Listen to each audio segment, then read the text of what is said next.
Good morning, my fellow Kryptonians. This is Crypto Black and Life.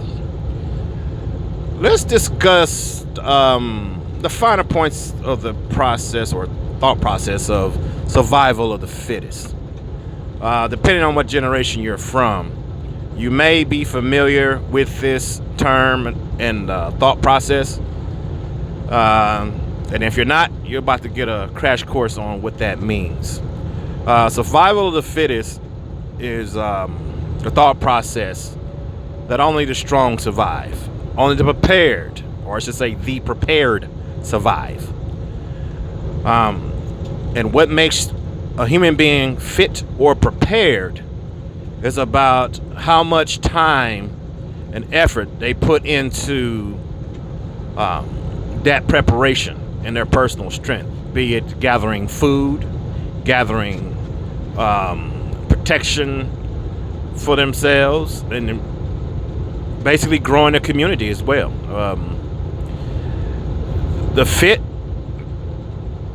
I'll give you a prime example. One person, give him a military trained, and he's by himself, versus a community of human beings of like mind. That community will outlast that single human being, even if it be a Navy SEAL or whatever thought process may come to your mind, for the mere fact that community, say for example, one individual in that community injures himself or herself, there's most likely going to be someone in that community that can render medical aid, continue to gather food, water, and do things and bring substance to this injured person to keep them alive. A lone wolf,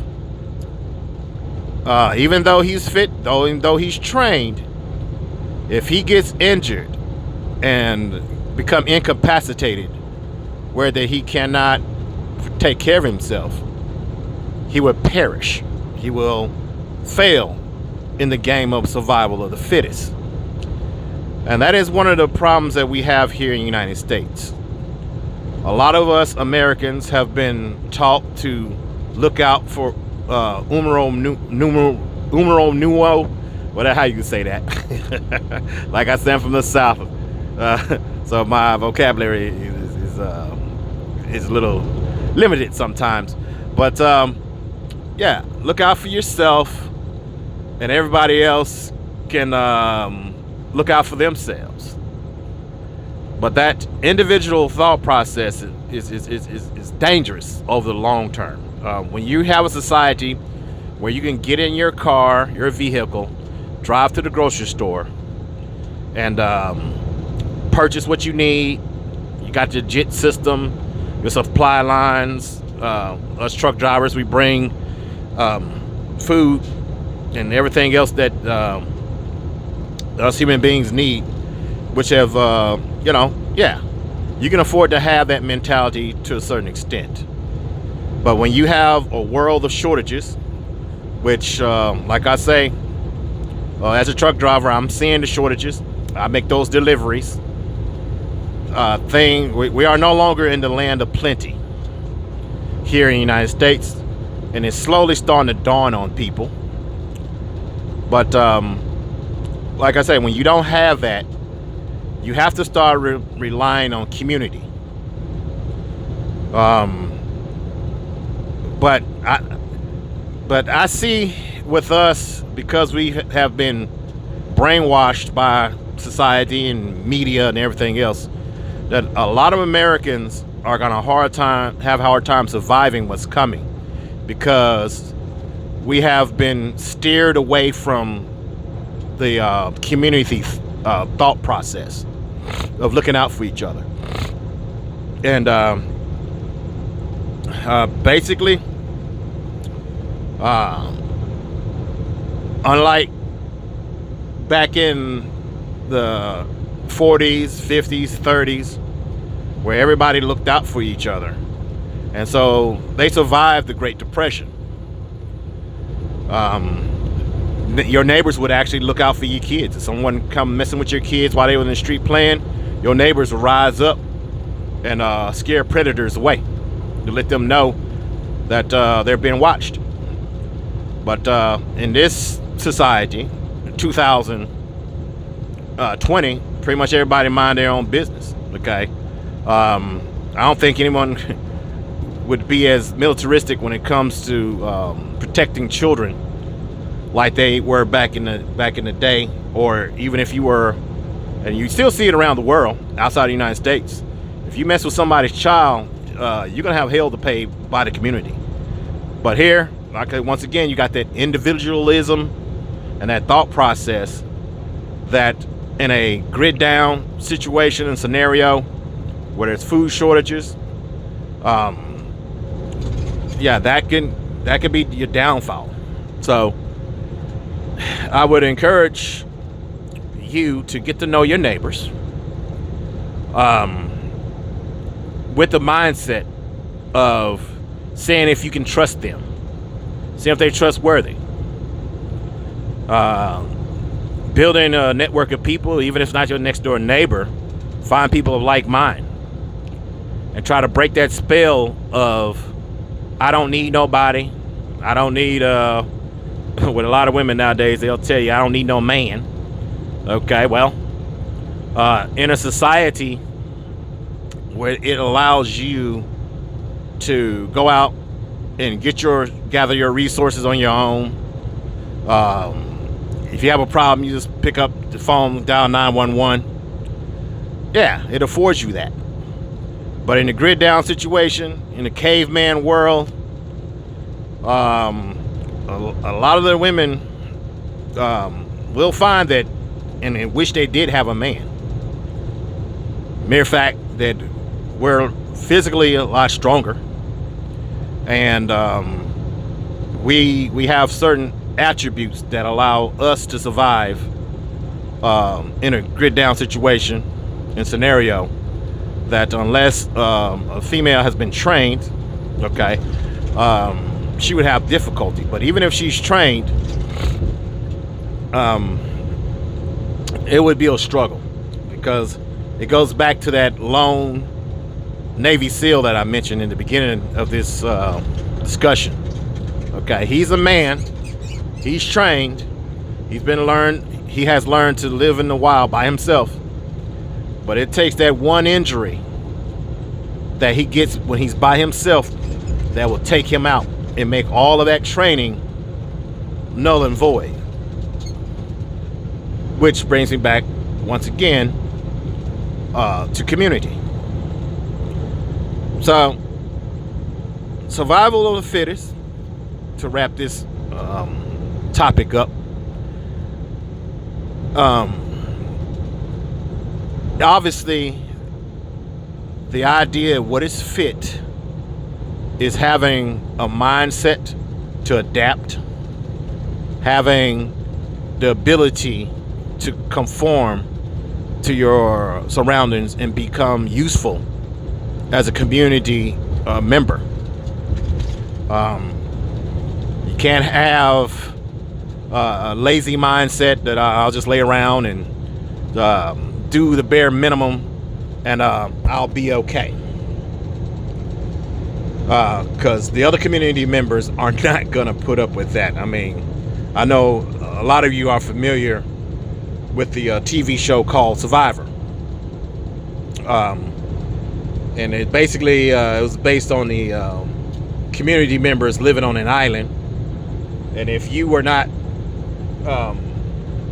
participating properly as part of a community member, they will vote you off the island. So that is a prime example of what I'm talking about. If you don't know what I'm talking about, look it up. It's called Survivor. I think that's the name of it. It was a whole series. And when you watch that show, put yourself on that island. Put yourself inside that group and compare yourself and who you are and what do you bring to the table. What can you contribute to a community to make them want to keep you around? I mean, can you dress a wound? Can you hunt? Can you start a fire? Can you give first aid? Or are you just helpful to the point to where no one has to ask you to do anything? Whenever you see a fellow community member struggling with something, even though you may not have any skills, will you get up and go over and help somebody lift something that they're struggling with? Okay. Do you have any medical skills or knowledge? Do you know how to wild forage or forage for food? Now, there's a lot of wild edibles out in the woods where you live, depending on what part of the country you live in. You getting that knowledge while the grid is up and the internet is up and running, you should be able to know if you were to go out in your yard right now, is there anything in your yard that you can eat? Some of the less educated people, which is the majority of Americans, they think and have been told that weeds in your yard are bad. Okay, cosmetically, yeah, but medicinally, and as far as getting calories into your body and for food, that may not necessarily be true. Something as simple as a dandelion, which grows year round, could be a food source. Also, a source of medicine. The Native American lived in this country for hundreds of years without a grocery store. So you have to ask yourself, in a grid down situation, could I live in this country as a Native American did once upon a time ago? You know, can I hunt a rabbit? Can I skin that rabbit? Can I cook that rabbit up in a tasteful way to make me want to eat it, and anybody else with me want to eat it? Which is true if you're starving and you're hungry, every and anything gonna taste great because it's food, and your body's gonna crave it. A lot of people don't understand that everything happens in threes. I'm not gonna go through the whole 3 chart, but like I say, you have 1 month without the human body having food before you starve to death. 3 days though with no water, you have organ failure, and on the 4th day with no water, you die. All right, so you have to ask yourself, of those 2 things, which one is more important, food or water? All right, and if you come to the right correction, which is water, all right, the next question you should ask yourself is, how do I secure that source of water? And it has to be clean drinking water. That's where I go. What I mentioned earlier, knowledge is power. What a lot of people do with grid down, they'll start drinking out of every ditch, every retention pond, every standing body of water. There's going to be bodies laying around these bodies of water because they didn't understand that water cannot be drank or taken into the human body without distilling it, without cleaning it, without boiling it. But if you're drinking water off the side of the road, all right, you have other things that you have to deal with.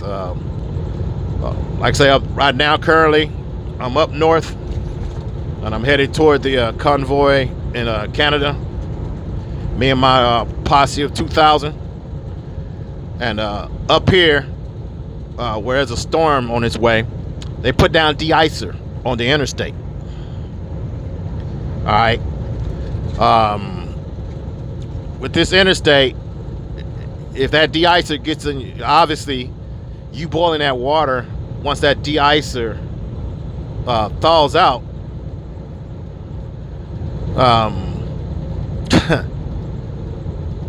you just boiling that water is not going to help you. You're going to have to be able to filter that water. And if some of you wondering, well, wondering as far as my route that I'm taking to get to Canada, I got a load that I got to pick up, and then I'll be heading that way. So yeah, that's what's going on with that. But so all these things have to be considered when it comes to survival of the fittest. And the most important thing, while you still can get as much food and water, the easy, you get, as they call it the easy calories. They go for it's called the easy water.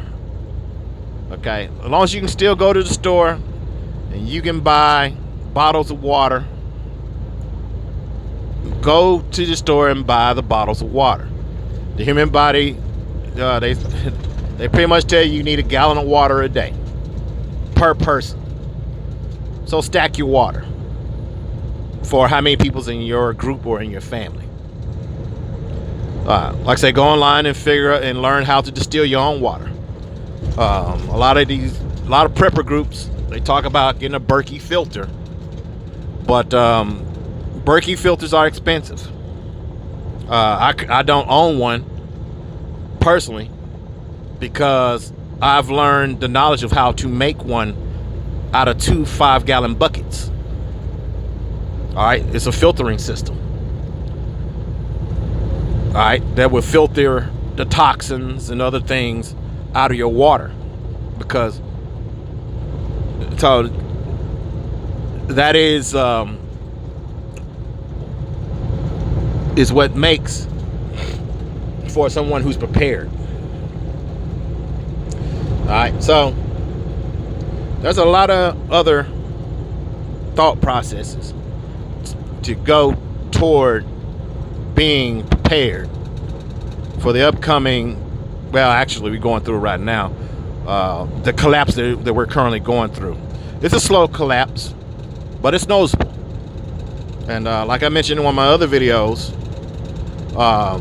like my Colombian, well, as I should say, my Brazilian and Venezuelan friends told me, about 3 after they start seeing the missing food on the shelves like we're seeing here in this country, United States. It was 3 months after that they started to see the breakdown of their society. And I encourage anyone to go check out the videos that they can find on YouTube to see what our country pretty soon will look like once the collapse takes complete hold of the world as we knew it.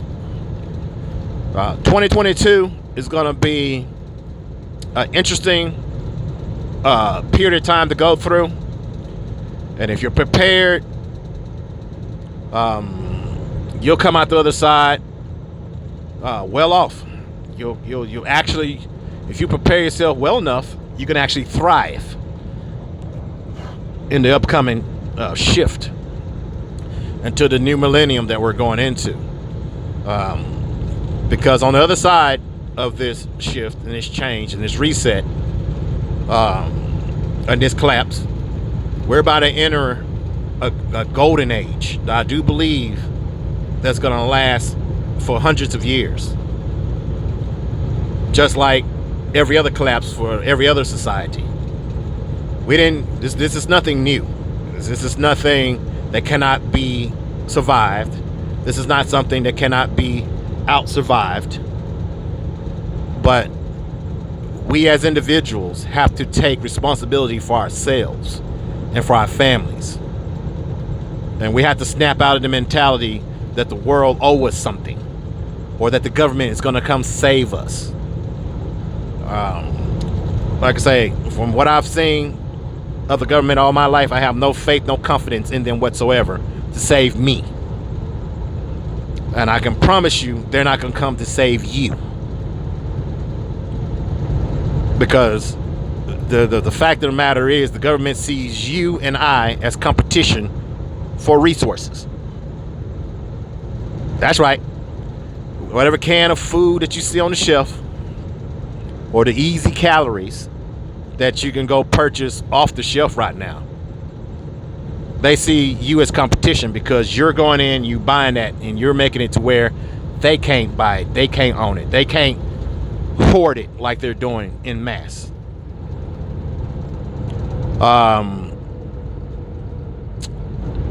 There was a video probably about a month or two ago where they were showing where municipalities and certain cities, certain states, they were taking pallets of food and stacking it in warehouses. And when they run out of warehouses, they were stacking them into gymnasiums, into football stadiums.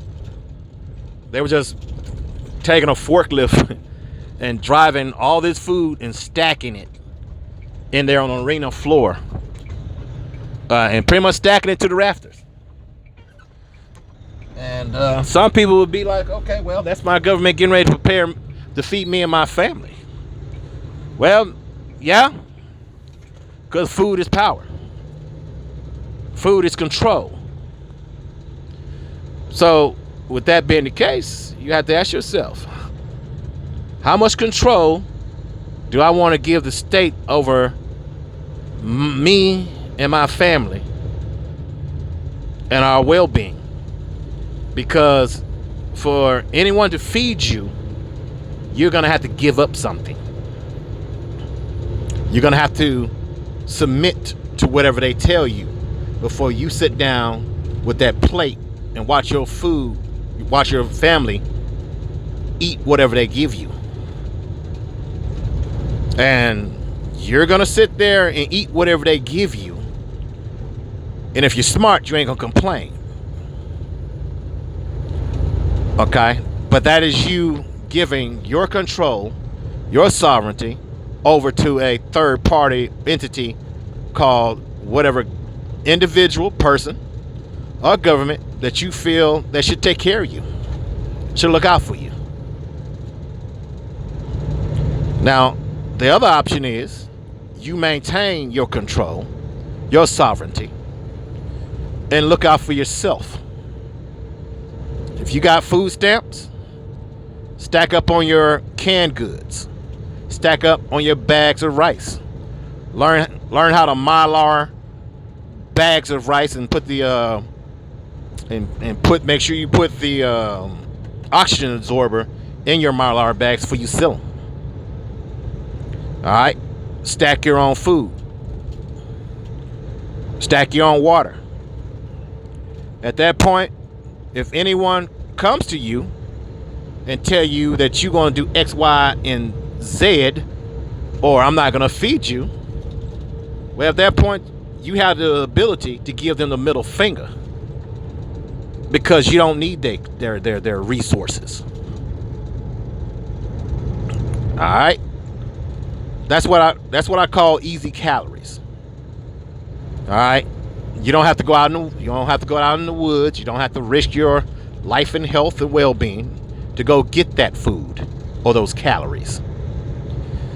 Because our new world, our new economy is going to be measured in cryptocurrency and calories because of the food shortages that's coming.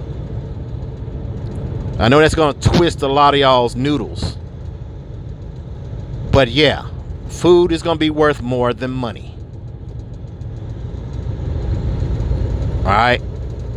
Because your body, the human body, does not need money. What it needs is calories. It needs food. And that is why in my other video when I was talking about what are the wealthy buying now, that is why they're stacking Bill Gates. That's why he's buying up all this farmland. Thousands of acres of farmland. There's other billionaires and corporations that's buying up other real estate where they can grow their own food. Matter of fact, they get into food manufacturing because they understand that food is going to be the most valuable thing. Food and water, that is going to be one of the most valuable commodities, and crypto, on the planet. And very few of us are going to have those resources. So that's one of the things that here in the United States, we still have a middle class.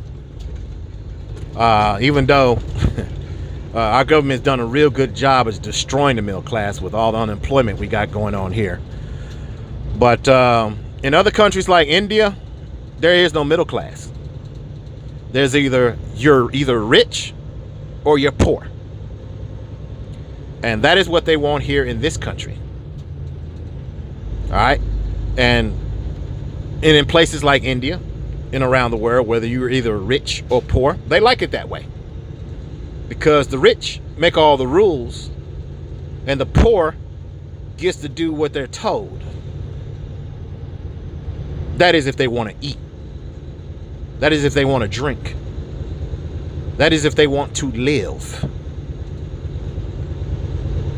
Being left alone, nah, that's a luxury that only the wealthy get to enjoy, to be left alone.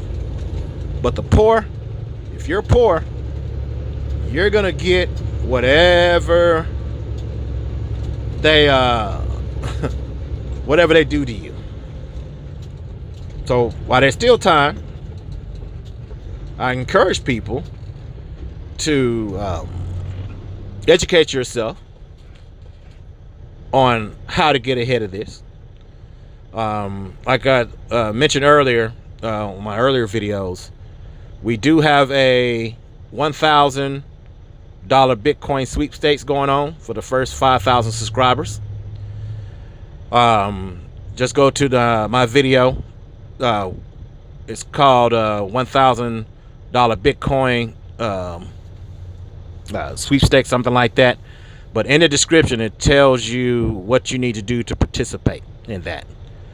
But the reason why I'm mentioning it here at this moment is that in the near future, if you purchased $1,000 in Bitcoin today, you will be considered one of the wealthy of the future. So I'm giving you, my fellow Kryptonians and Kryptonites, the ones who cannot afford or know how to get Bitcoin or Ethereum, or you just can't afford it, I'm giving you an opportunity to walk with me into the future and become one of the more affluent citizens on this planet by giving away $1,000 in Bitcoin. But once again, it comes back to when you see the opportunity, do you seize it or do you just let it slip? But and at this point in mankind's history, when you see an opportunity, be it getting your groceries, your food to stack up in your pantries for cheap, I would severely encourage you to take these opportunities, because once these opportunities pass you by, they're gone. That's it. Like the old saying, opportunity only knocks once. And that is what I'm trying to help my community to understand, that opportunity is knocking. When it comes to information, when it comes to knowledge, when it comes to wisdom, be it anything from the spiritual side to crypto to every aspect of life, finances, I'm your inside source when it comes to the supply chain, because I am a truck driver. I'm your inside man and your one-stop stop. So that's why it's important to subscribe to stay abreast of the things that I see and learn the things that I know, because I'm willing to teach anyone who's willing to learn. So I enjoyed talking to you all this morning. Like and subscribe to be entered into the sweepstakes. There is, if you don't have Ethereum or Bitcoin address, I would recommend that you download the Exodus wallet off your Play Store. It's called an Exodus wallet. And go on YouTube, and it will show you how to get your Ethereum and Bitcoin address so that you can enter into the contest. Like I say, basically the synopsis of the description, but you still need to read it. Go to that video. I need you to leave your Bitcoin or Ethereum address, whichever coin you prefer. Also, leave a comment, brief comment on why you think you should win. So, this is Crypto Black out.